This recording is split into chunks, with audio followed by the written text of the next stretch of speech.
বহরমপুরে তৃণমূল প্রার্থী ইউসুফ পাঠানের বিরুদ্ধে নির্বাচনী বিধিভঙ্গের অভিযোগ। কংগ্রেসের অভিযোগের ভিত্তিতে জেলা শাসকের কাছে রিপোর্ট তলব করল কমিশন। বিকেল ৫টার মধ্যে রিপোর্ট জমার নির্দেশ দেওয়া হয়েছে। প্রচারে কেন সচিনের ছবি? বহরমপুরে তৃণমূল প্রার্থী ইউসুফ পাঠানের বিরুদ্ধে কমিশনে নালিশ কংগ্রেসের। কথা বলবো আমাদের প্রতিনিধি রুমা পালের সঙ্গে।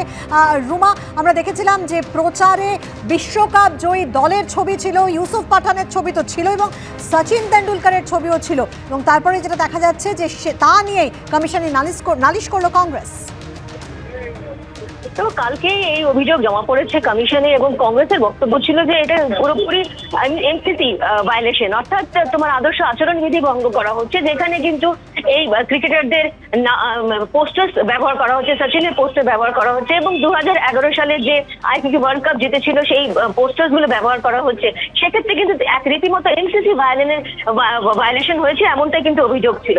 এবং যথারীতি ওই অভিযোগ পাওয়ার কমিশন সংশ্লিষ্ট জেলা শাসকের কাছ থেকে রিপোর্ট তলব করেছে এবং বিকেল ৫টার মধ্যে সেই রিপোর্ট কমিশনে জমা দিতে হবে।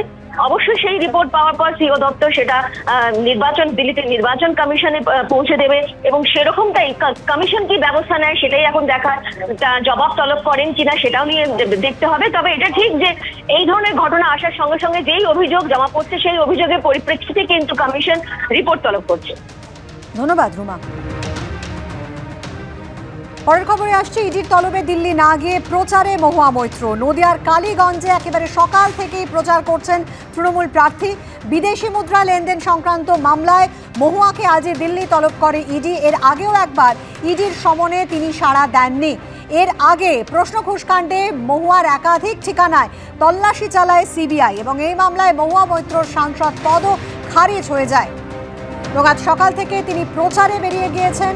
প্রচারে বেরোনোর আগেই তিনি অবশ্য বলেন যে তার আজকে আগে থেকে এই প্রচার কর্মসূচি ছিল এবং সেই মতো তিনি কালীগঞ্জে গেছেন প্রচার করতে। প্রচারে যাওয়ার আগে তিনি কি বলেছিলেন ঠিক শোনাবো। দিল্লিতে ইডি আপনাকে সমন করেছে, আপনি কি সেখানে যাচ্ছেন? এখন 9:40 বাজে, আমি কৃষ্ণনগর বাড়ি থেকে বেরোচ্ছি। আমার আজকের প্রোগ্রাম আমার লোকসভা কেন্দ্রের অধীনে কালীগঞ্জ বিধানসভায় গোবরা পঞ্চায়েতের নয়াচর গ্রামে আমার সকালে প্রচারের প্রোগ্রাম আছে। শুনলেন আপনারা, আজ সকালবেলা যখন তিনি প্রচারে বেরোচ্ছিলেন তখন তিনি এই কথা বলেন। ইডি তাকে আজকে দ্বিতীয়বারের জন্য তলব করে দিল্লিতে তাদের সদর দফতরে, কিন্তু আজ সেখানে তিনি যাননি, তিনি প্রচারে ব্যস্ত রয়েছেন। প্রচারে গিয়ে তিনি কি বলেন শুনুন। দেখুন, ইডি নিজের কাজ করবে, আমি আমার কাজ করব, ঠিক আছে? ইডির কাজ চিঠি পাঠানো, আমার কাজ প্রচার করা। সিবিআই কৃষ্ণনগরে আসছে, সবাই আমার কাছেই আসছে, আমি আবার কার কাছে যাব? আমার কাজ উন্নয়ন করা, 5 বছর করেছি। এখন আমার কাজ নির্বাচন বিধি চালু হয়ে গেছে, আমার কাজ প্রচার করা, আমি প্রচার করছি।